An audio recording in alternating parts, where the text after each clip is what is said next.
Consideraciones sobre el terror. En el momento de la entrada de Maximilien Robespierre al Comité de Salud Pública, el 27 de julio de 1793, la revolución se encontraba en grave peligro. Puede decirse que al borde del abismo, pues en 62 de los 84 departamentos franceses se encontraban en estado de insurrección contra la Convención. Los desastres en la Vendée se acumulaban. La contrarrevolución operaba en Lyon, Nimes y Marsella, y en la misma París fue descubierto un serio complot monárquico para liberar a la reina y al delfín. El movimiento de insurrección popular tenía su base en las llamadas secciones, que originalmente fueron unidades electorales de tipo municipal, pero que tras la toma de la Bastilla experimentaron una importante transformación. Sus asambleas adquirieron carácter permanente, absorbieron las administraciones de policía y los juzgados de paz y, lo más importante, la milicia nacional se convirtió en un órgano integrante más de la sección.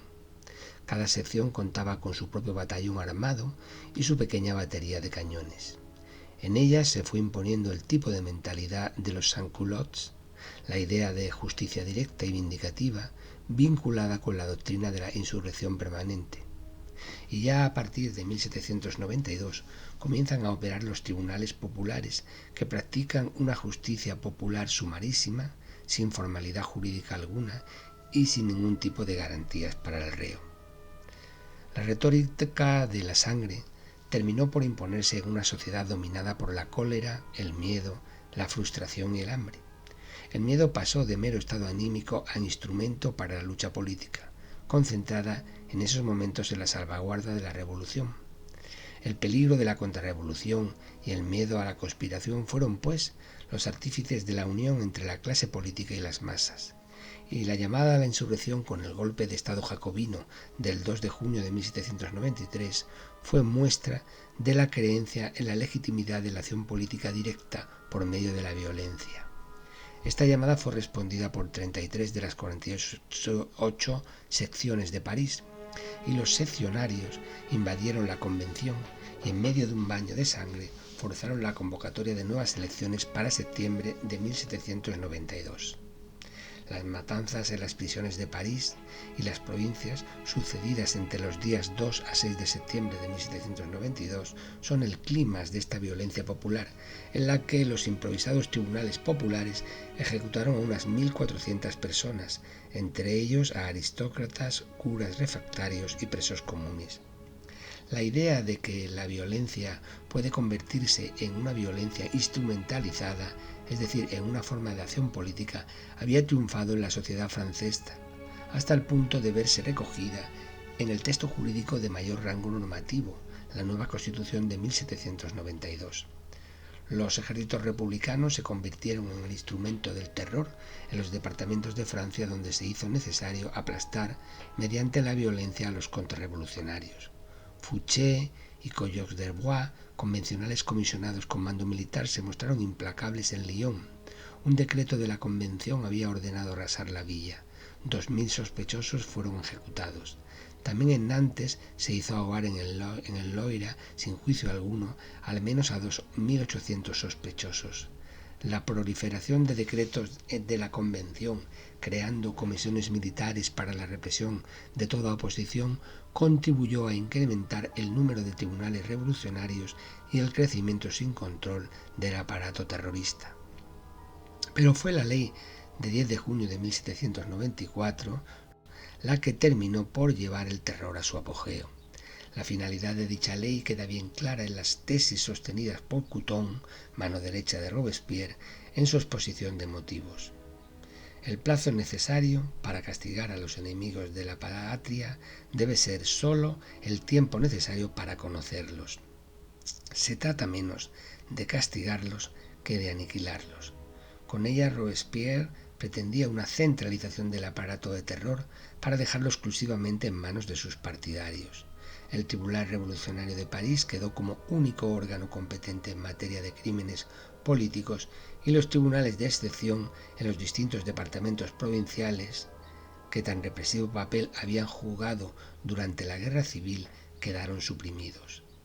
Sin embargo, ello motivó que los jacobinos comisionados en las provincias insurrectas, notorios criminales, ahora que su responsabilidad política les podría ser demandada, comenzaran a temer por sus vidas.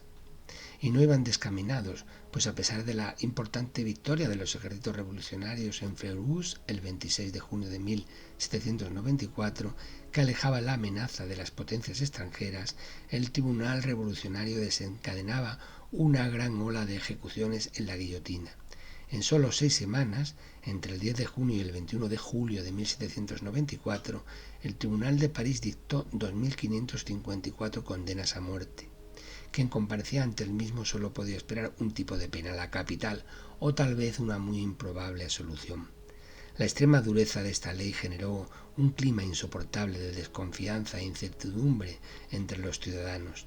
En una enorme conspiración permanente contra sus vidas, en medio de un mar de sospechas y denuncias, todas las facciones sentían la amenaza sobre sus cabezas.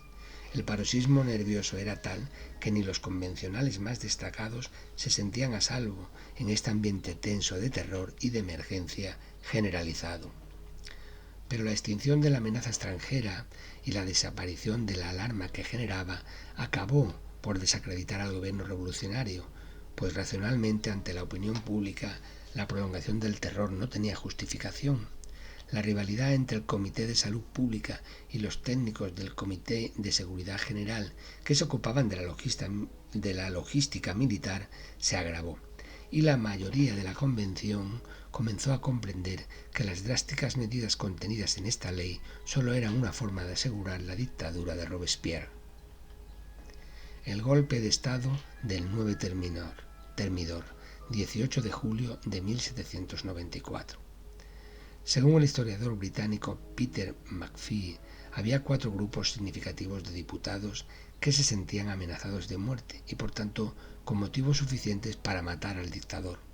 Todos ellos actuaron de forma concertada y prepararon el golpe del 9 Termidor que terminaría con la caída de Robespierre. Los 2 primeros eran los miembros todavía no depurados de comités con antecedentes hebertistas y los diputados amigos de Danton. El tercer grupo eran los tecnócratas, que se habían enfrentado por razones técnicas al incorruptible. Entre ellos jugó un papel fundamental el matemático Lazare Carnot, el cerebro gris de la represión en la Vendée, organizador de la logística militar, a quien se atribuye el éxito de las levas de reclutamiento. Carnot, semanas antes del golpe, había ordenado trasladar al norte a los regimientos artilleros fieles a Robespierre. Y por último, los diputados en misión, ahora cesados, que habían realizado tareas de represión en las provincias por las que temían ser acusados, entre los que se encontraban José Fouché, llamado el ametrallador de Lyon, Jean-Baptiste Carrier, el sádico asesino de cientos de clérigos y de jóvenes católicos mediante el hundimiento de barcazas en el Loira, Jean-Lambert Tallien, notorio jefe de la represión en Burdeos, que profesaba además un odio personal a Robespierre por haber mandado arrestar para pasar ante el tribunal a su esposa, la bella Teresa Cabarrús, y por último Paul Barras, empleado en misiones militares en los distritos del sudeste de Francia y que tomó contacto con Bonaparte en el sitio de Toulon, respecto del cual ordenó una feroz represión después de la toma de la ciudad a los realistas. Según el historiador británico David Andrews, la iniciativa de la conjura partió de este último grupo. Señala especialmente a Fouché. En sus memorias, Barras refiere que aquellos días Fouché se levantaba al amanecer y pasaba el día entero corriendo de un lado a otro, viéndose con diputados de todo género de opinión, anunciando a todos ellos: mañana estaréis muertos si no lo está Robespierre. El propio Fouché reconoció en sus memorias que su expulsión del Club de los Jacobinos el 26 de Mesidor, 14 de julio, equivalía a un decreto de proscripción. Así pues, Robespierre estaba en lo cierto cuando en un discurso en el Club de los Jacobinos, después de decir de él que era un impostor vil y miserable, cuyas acciones dan testimonio de sus crímenes, señaló a Fouché como el cabecilla de una conspiración a la que era preciso parar los pies.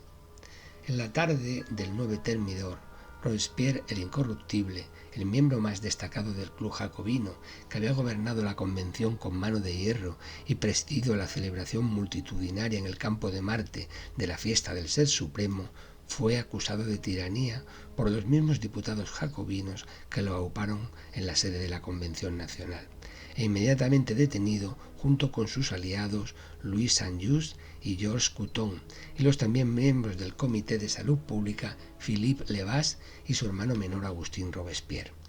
Pocas horas más tarde fueron liberados de la prisión por tropas bajo el mando del general François Henriot, jacobino que permaneció fiel a Robespierre y era comandante de la Guardia Nacional parisina. Esa noche fueron trasladados al Hotel de la Villa, sede de la Comuna de París, que se había pronunciado a su favor. La Convención aprobó entonces una resolución que declaraba fuera de la ley a Robespierre, a sus seguidores y a todos aquellos que han incumplido el decreto de detención, y nombró a Barras comandante de la Fuerza Armada de París a las órdenes de la Convención. Barras, dándose cuenta de la importancia del apoyo de las fuerzas militares de las secciones, dispersó de inmediato a los diputados de la Convención por los barrios y llenó de carteles la ciudad en los que se anunciaba la proscripción de Robespierre y de los otros 4 diputados. Ello fue determinante para que la mayoría de las secciones no se sumaran a la insurrección de la Comuna. Así, según la versión más extendida sobre este dramático episodio tantas veces narrado, a partir de la medianoche, los alrededor de 3.000 hombres armados que llevaban varias horas en la plaza del Hotel de la Villa esperando a las tropas que debía reunir Henriot, empezaron a abandonarla cuando se fue conociendo que muchas secciones se habían alineado con la Convención y que ésta había promulgado unos decretos declarando fuera de la ley a los que se enfrentaran a ella. A la 1:30 de la madrugada ya no quedaba nadie en la plaza de delante del Ayuntamiento de París. Lo mismo había sucedido en el Club de los Jacobinos, que al anochecer, que al conocer la detención de Robespierre, se había declarado en sesión permanente, pero que después de la medianoche se había quedado vacía. Cuando pasadas las 2 de la madrugada del 10 de Termidor, las fuerzas de la Convención entraron en el Hotel de la Villa de París, se oyó un disparo en el Salón de la Igualdad y después otro. El diputado Philippe Lebas se acababa de suicidar y Robespierre, al parecer, a consecuencia de un forcejeo, recibió un tiro en la cara y quedó muy mal herido, ya que la bala le había destrozado la mandíbula, los dientes y la mejilla izquierda. Solo fue atendido 2 horas y media después por 2 oficiales sanitarios, quienes lo encontraron cubierto de sangre, tendido en una mesa de la sala de espera del Comité de Salvación Pública, y le colocaron un vendaje que absorbiera la sangre de la boca. El Tribunal Revolucionario, que fue convocado de forma excepcional, se limitó a identificar a los acusados. En total, 22 personas fueron condenadas a muerte sin juicio. A las 6 de la tarde, 3 carretas salieron de la prisión de la Conciergerie, llevando a los condenados al cadalso, instalado en la Plaza de la República. Una multitud llenaba la plaza, donde solo año y medio antes había sido ejecutado Luis XVI, y daba gritos, soltando imprecaciones contra los condenados. Robespierre fue de los últimos en subir al patíbulo. Según el historiador australiano Peter Maffei, su agonía espantosa había durado 17 horas y aún tuvo que soportar un tormento final antes de ser ejecutado. Tras subir a duras penas los peldaños del cadalso, con la cabeza envuelta en un vendaje ensangrentado y mugriento, el verdugo le arrancó el vendaje. La mandíbula inferior se le desencajó, provocando que diera un horrendo grito de dolor.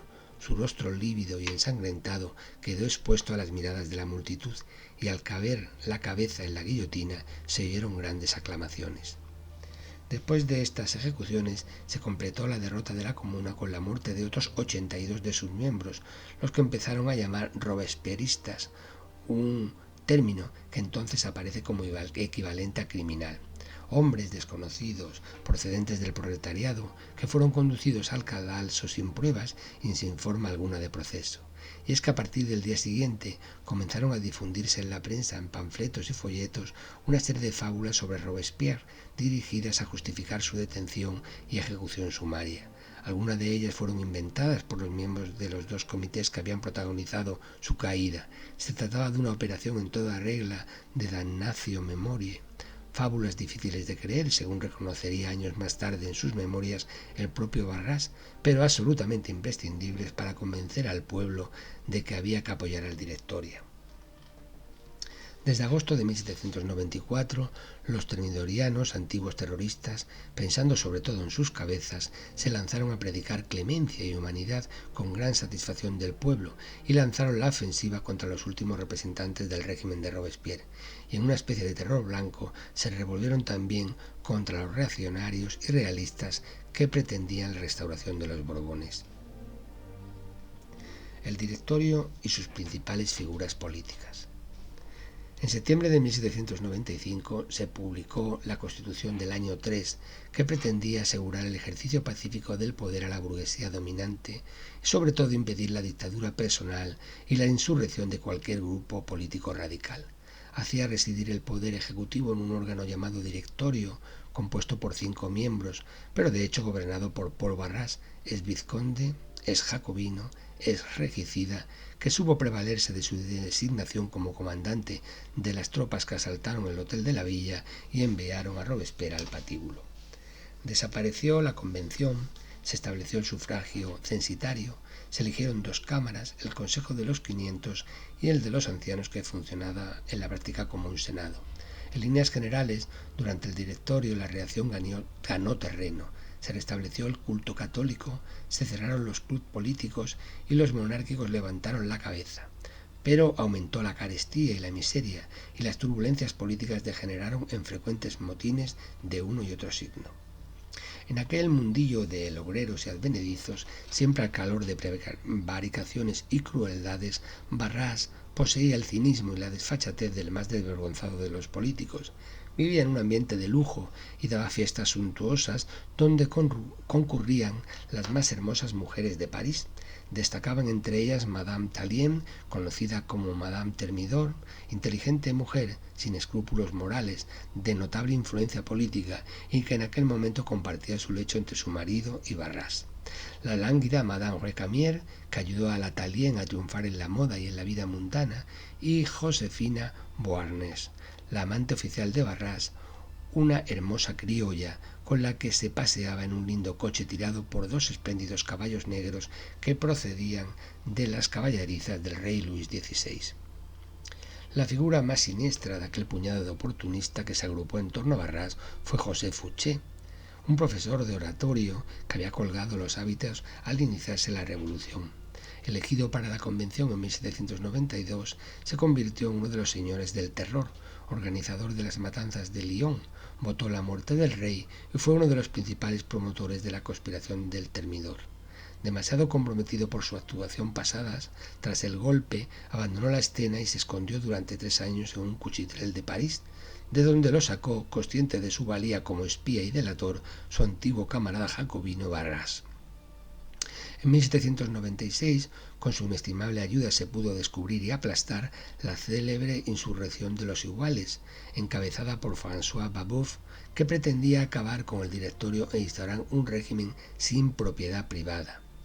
Esto le valió a Fouché ser amnistiado y un empleo como agente diplomático del gobierno, y ya en 1799 fue nombrado ministro de la Policía, cargo desde el que propició el ascenso político de Napoleón Bonaparte y desde donde, con absoluta carencia de escrúpulos morales, hizo valer su auténtico genio, el del poder en la sombra, mediante el control de la censura en la prensa y una eficaz red de policía secreta que lo acreditan como uno de los fundadores del espionaje moderno. En la misma época, el señor de Talleyrand recibió una carta del Directorio autorizándole a volver a Francia. Charles Maurice de Talleyrand y Périgot era hijo primogénito de una familia de la alta nobleza francesa y en consecuencia fue educado en los conocimientos y modales refinados de su nivel social. Se le inculcó que debía demostrar siempre un altísimo nivel de sofisticación en cada cosa que hiciese o dijese, algo que el joven mantendría por el resto de su vida y por lo cual se haría célebre. Padecía una enfermedad, el síndrome de Marfan, un debilitamiento de los huesos que le produjo la deformidad de una pierna y la cojera. Por este motivo fue destinado a la carrera eclesiástica, donde a pesar de su ligereza de costumbres y gracias a su origen y a la influencia familiar ascendió rápidamente. En 1780, con 26 años, era agente general del clero de Francia, un puesto equivalente dentro de la jerarquía eclesiástica al de un ministerio, y era encargado de defender y administrar los bienes de la Iglesia y de mantener sus privilegios fiscales ante el rey Luis XVI. Al inicio de la Revolución fue elegido en 1789 representante del clero ante los Estados Generales. La labor de Talleyrand en defensa de los intereses eclesiásticos en sus inicios ciertamente fue extraordinaria. Aquí encontraría el lugar donde su maestría para las relaciones sociales y la manipulación, junto con la elegancia casi arrogante que poseía, fueron las llaves que le dieron una enorme influencia política. Como premio a sus méritos, se le había otorgado la titularidad de las abadías de Saint-Denis y de Selles, a lo cual se agrega su nombramiento como obispo de Autun, lo que le permitió disponer de unas rentas que lo hacían inmensamente rico. Sin embargo, su perspicacia política en su labor como diputado en los Estados Generales lo llevó a hacer alarde de apoyo a la revolución al respaldar al tercer Estado. Si hay que creer lo escrito en sus memorias, dice, consciente de la desmesurada pobreza en que el tercer Estado vivía y de la grave situación financiera de Francia, no hallé otra salida más que participar en la confiscación de los bienes de la Iglesia, pues estos no eran más que muestra del despotismo, mientras que los pobres sufrían desmesuradamente. La oportuna traición a su estado social y su juramento de respeto a la Constitución civil del clero le hicieron ganar el respaldo de la población y de los revolucionarios de la nueva etapa en la que entraba Francia. Hay una anécdota que refleja mejor que nada el verdadero carácter del personaje. Talleyrand fue el primero de los obispos que había formulado el juramento de fidelidad a la Revolución. Por eso el 14 de julio de 1790, como obispo de Autun, presidía en el Campo de Marte la ceremonia en que se celebraba la fiesta de la Federación para conmemorar el primer aniversario de la Revolución. También Lafayette estaba presente, con una representación de sus destacamentos de la Guardia Nacional de toda Francia. Envuelto en los vídoros y aplausos de las muchedumbres, el marqués de Lafayette vivía entonces su auténtico triunfo. Todo parecía confirmar sus creencias ingenuamente dichosas en la llegada de una nueva edad que sería más feliz para Francia.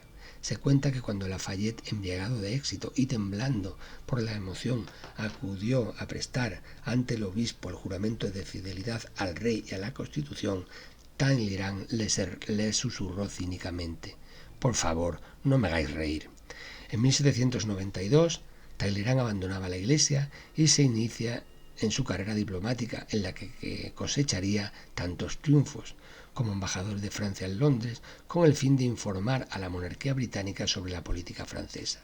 A pesar de la atmósfera hostil en Inglaterra, obtiene la neutralidad de Londres. Volvió a Francia en julio, pero la victoria de los extremismos jacobinos le inspiró un destierro voluntario, primero a Inglaterra y luego a América, decisión acertada, puesto que unos meses más tarde, en diciembre de 1792, la Convención le condenaba a muerte en ausencia. Con una inmensa fortuna obtenida en América, mediante especulaciones de terrenos, regresó a Francia en 1796, 4 años después, y al año siguiente Barras le nombra ministro de Relaciones Exteriores de la República. Barras, el corrompido jefe del directorio, ofrendó además la suerte a un tercer personaje, que sería señor de todos los demás, y entonces no era más que un joven mísero oficial que deambulaba por las calles de París con un uniforme desgastado, odiando cordialmente a todos los parisienses ricos que vivían en medio del lujo y la abundancia. En octubre de 1795, el 12 y 13 vendimiario del año cuarto, según el calendario republicano, los realistas se habían unido en bloque en una peligrosa insurrección armada, dispuestos a derribar al directorio y a la República. Barras fue encargado de la defensa, pero no muy seguro de su talento militar, se acordó de un joven militar, entonces capitán de artillería, que tanto se distinguiera en el sitio de Tolón y que le había abrumado con un diluvio de solicitudes. Mandó llamar en el acto a Napoleón Bonaparte y le confió el mando de las tropas. Napoleón trasladó unas cuantas baterías de cañones que colocó con sobrada competencia en las calles de París y a cañonazos terminó con la rebelión monárquica. El 13 de octubre el orden y la calma reinaban en las calles de París. Napoleón había nacido en 1769 en Ajaccio, en la isla de Córcega, recién incorporada a Francia. Estudió en las academias militares de Vienne y París, donde se distinguió por su actitud para las matemáticas. Al estallar la revolución se declaró patriota y aunque le repugnaba el régimen terrorista instaurado por los jacobinos, en 1794 había contribuido, como hemos dicho, a la recuperación de Tolón al mando de la artillería que sitió la plaza, y por ese motivo fue nombrado general por Robespierre. Fue mal visto durante la reacción termidoriana hasta que salvó al Directorio con motivo de la insurrección realista del 13 Vendimiario del 1795. El Directorio continuaba la guerra con Austria y con las potencias europeas que apoyaban las insurrecciones realistas, y 5 meses después el general Bonaparte tomaba el mando de las tropas de Italia y se casaba con Josefina de Beauharnais. Al casarse con Josefina, 6 años mayor que él, el joven oficial sin dinero alcanzó de la noche a la mañana un lugar envidiable en aquella sociedad mistificada del Directorio. Era una época turbulenta, escribe Anatole France, que ofrecía enormes perspectivas a un joven militar capacitado y voluntarioso y sin demasiados escrúpulos. Los ejércitos revolucionarios alcanzaban en 1795 insospechadas victorias en Europa. Tomaron sorpresivamente los Países Bajos durante el invierno, donde las ideas de la Ilustración y de la propia Revolución Francesa habían penetrado e influido poderosamente sobre la burguesía de las ciudades holandesas. La revolución en Holanda fue madurando hasta el punto de que el monarca Guillermo V de Orange tuvo que exiliarse en Inglaterra. Francia estableció la República Bátava, un estado satélite rico, y pronto hizo pagar el coste de la invasión a los holandeses, por lo que las buenas relaciones se enfriaron bastante pronto. Prusia y España se decidieron a firmar la paz separadamente, cediendo la primera la ribera izquierda del Rin en Francia y librándose la segunda por esta paz de Basilea de los ejércitos franceses que habían penetrado en España por Cataluña y el País Vasco. En la paz de Basilea, aparentemente, España se libraba de las tropas a cambio de nada, de la insignificante cesión de la mitad de la isla de Santo Domingo. En 1796 el Directorio preparó una gran ofensiva en 3 frentes, con Jourdan y Moreau sobre el Rin y Bonaparte en Italia. Los 3 ejércitos irían a unirse en el Tirol y marcharían sobre Viena, lo que permitiría extender el poderío francés a Austria.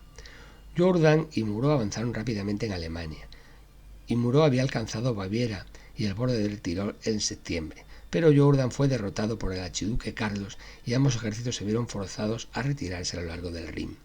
En cambio, Napoleón en su campaña de Italia de 1796 se reveló como un incomparable genio militar. Separó los ejércitos de Cerdeña y Austria, derrotándoles por separado en el puente de Arcola y en Rivoli.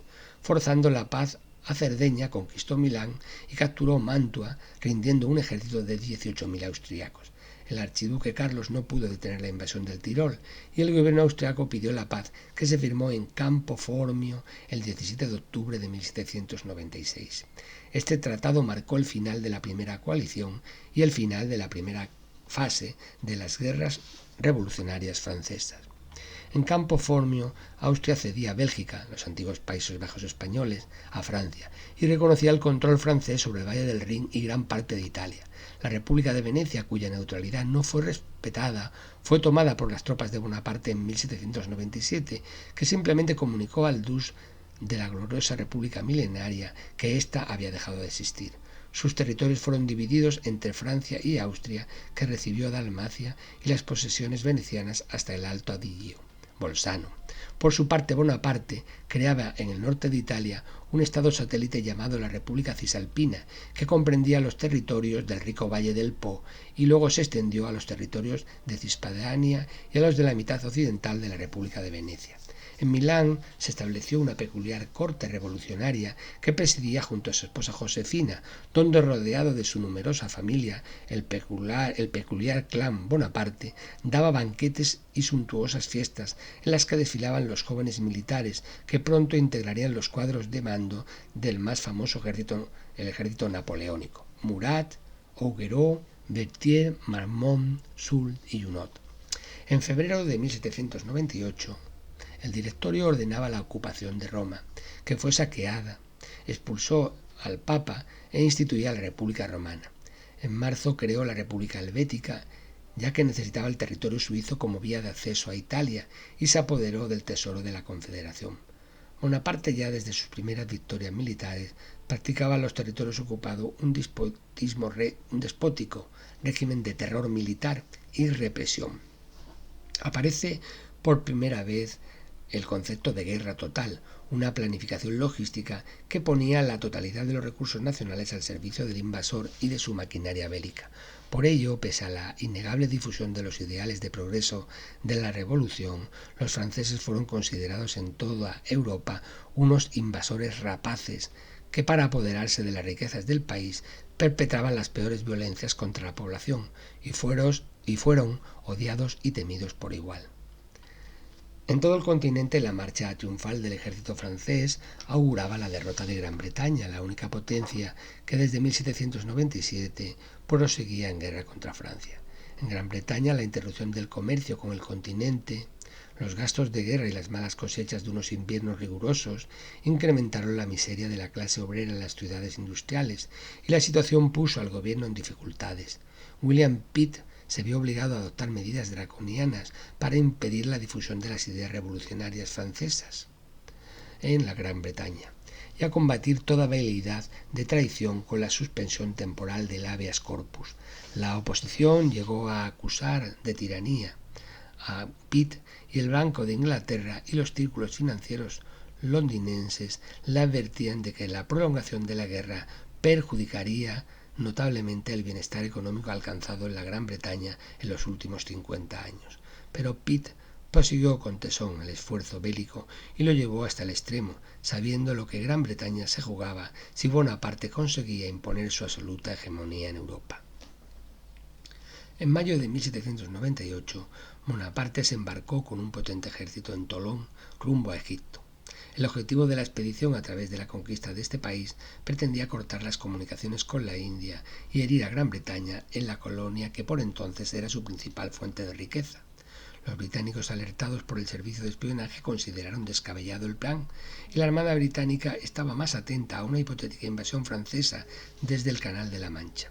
Los oficiales de la flota británica en el Mediterráneo, comandada por un tal Horatio Nelson, estaban convencidos de que la flota de Bonaparte se dirigiría a Nápoles o a Portugal o tal vez a Irlanda, pero de ninguna manera a Egipto. El 22 de junio avistaron velas en el horizonte, pero éstas desaparecieron en el acto. Simplemente se habían cruzado las dos flotas.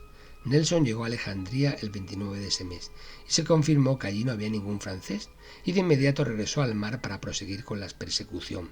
Pero justo 2 días más tarde la flota francesa anclaba ante Alejandría y Bonaparte pisaba suelo egipcio para iniciar su campaña oriental. El ejército francés aniquiló en una sola batalla ante las pirámides a las tropas de los mamelucos y se apoderó del Cairo. Aunque en agosto la flota británica descubrió que su presa, la flota francesa, estaba en Abu Qir y la destruyó, y 40.000 soldados franceses quedaron separados de su patria, esto no desanimó a Bonaparte, que a pesar de estar aislado, se dirigió a Siria, donde se enfrentó con éxito a un ejército turco apoyado por los británicos. En marzo de 1799, los franceses ocuparon Jaffa, donde se desencadenó una terrible epidemia de peste bubónica que ocasionó una gran mortandad entre las tropas francesas. Napoleón llegó con dificultades hasta San Juan de Acre, ciudad fortificada que tenía una importante guarnición británica, y allí dio por terminada su campaña. Levantó el sitio y se dirigió a Siria, donde la peste y el calor siguieron diezmando sus tropas sin compasión. Finalmente, en agosto, como un desertor, abandonó a su ejército y se embarcó para Francia, porque las noticias que le llegaban de París eran alarmantes. Y es que a principios de 1799, Guillermo Pitt había logrado formar una nueva coalición contra Francia. Esta segunda coalición estaba integrada además de por la Gran Bretaña, por Austria, por Rusia, por Turquía y por el Reino de Nápoles. Ello cambió la situación bélica. La iniciativa en todos los frentes pasó a los aliados y los franceses se batían en retirada. En Alemania fueron arrojados al otro lado del Rin. En Italia operó con éxito el general ruso Suvórov. Los franceses evacuaron la Lombardía y sus baluartes fueron cayendo uno tras otro. Desde las jornadas de 1793, la República Francesa no había afrontado tan grave amenaza. Los aliados ya preparaban la invasión de Francia cuando finalmente el general Massena venció a los rusos en la batalla de Zúrich y obligó a Suvórov a traspasar los Alpes en pleno invierno para salvar los restos de su ejército. Talleyrand había preparado el regreso de Napoleón, embelleciendo la derrota en Egipto con una hábil campaña de prensa y pinturas que describían la desastrosa campaña con los colores de una epopeya en los que Napoleón había hecho sacrificios y demostrado un valor heroico ante sus tropas. Bonaparte era popular, aparecía ante el pueblo como un general victorioso que había triunfado en las primeras campañas de la guerra. Cuando Napoleón llegó a París la situación era alarmante. Los jacobinos habían recobrado su influjo y preparaban una nueva insurrección. Los realistas planeaban a su vez un nuevo golpe de Estado contra el Directorio. Uno de sus miembros, el abate Sieyes, que había sido uno de los precursores de la Revolución en 1789, conspiraba desde dentro del Directorio para terminar con un ejecutivo que consideraba corrupto e incompetente.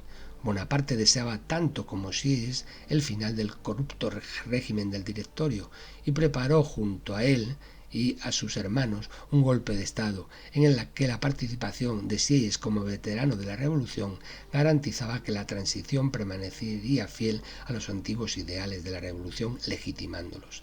Se trataba de evitar todo derramamiento de sangre en París que pudiera perjudicar la reputación de Bonaparte.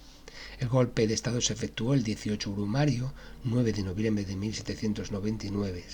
Bonaparte, Sieyes, Talleyrand y Fouché se repartieron los papeles. Se despidió a Barras, al que no se privó de sus mal aprendidas ganancias, y fue escoltado hasta su finca campestre fuera de París. Para acallar las protestas de los diputados neojacobinos que gritaban fuera de la ley, se hizo entrar a las tropas de Murat en el Consejo de los 500, donde el redoble de los tambores fueron desalojados por la fuerza. Más tarde, a una representación de los diputados se les obligó a promover una nueva ley que confiaba a 3 cónsules el poder ejecutivo: Bonaparte, Ducos y Sieyes. Teóricamente Bonaparte gobernaba la República con sus colegas, pero en realidad era el único dueño de Francia.